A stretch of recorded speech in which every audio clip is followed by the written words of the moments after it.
Hey, it's the Jeff Roberts Morning Smilecast, 13th day of June. Can you guess what number episode this is? Eeny, meeny, miny, 13. You were close. It's episode number 90, and we will begin with Thanksgiving 365. What are we thankful for today? I am thankful for my wife's magic eyes. Oh, no, it happened again.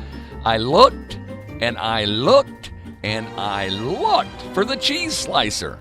I mean, everywhere. I looked in the cabinet. I looked on the counter. I even looked in the washroom. I gave up, sliced the cheese with a knife, and that was that. Well, she walks into the kitchen and back. She wasn't gone 3 seconds. She had the cheese slicer in hand, as always. What are we thankful for? My wife's magic eyes. Now, straight from the hidden vault at a secret location somewhere on Roberts Ranch in Buna, Texas, it's time to activate the Jeff Roberts Morning Smile Wayback Machine. To catapult you through time. This is the Wayback Machine for traveling through time. Where are we going today, Mr. Peabody? Up, down, forwards, backwards, sideways. Return with us now to those thrilling days of yesteryear. Hey, it was back on this day, way back, 1789, ice cream was served to General George Washington by Mrs. Alexander Hamilton. Well, here she is, arriving in her ice cream truck.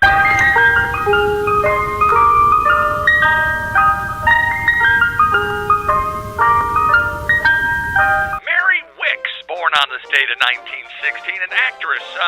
Who did she play? She appears as Mrs. Squires in The Music Man, a secretary in The Snowball Express, and in The Trouble with Angels, she played the bus-driving Sister Clarissa. Well, all right, very impressive. A role she reprised in the lesser sequel, Where Angels Go, Trouble Follows. Okay, thank you very much. I really need a raise. Tim Allen, sophisticated and cultured actor, born on this date in 1953. Well, from grunt to Grant.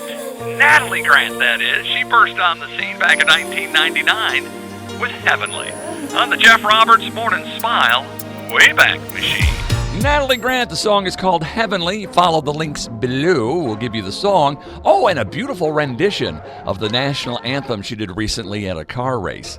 Yeah, time for Daily Wisdom from Jeff's calendar. If you'll turn the page to the 13th.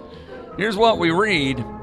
They may forget what you said, but they will never forget how you made them feel. And so you don't forget. You can find that repeated at the KLBT Instagram page. Well, here we are. It is Friday the 13th. Having a fear of Friday the 13th is called fricatriskidecaphobia. Yeah, and triskaidekaphobia is fear of the number 13. Dr. Donald Dossey, he's a folklore historian, he estimates 17 to 21 million people actually suffer from triskaidekaphobia. According to the National Geographic, over 80% of high-rise buildings avoid having a 13th floor. Hospitals skip the 13th floor. Many hotels skip having a room number 13. There are some airports that even skip having a gate 13. And there are a lot of people who will be skipping work today.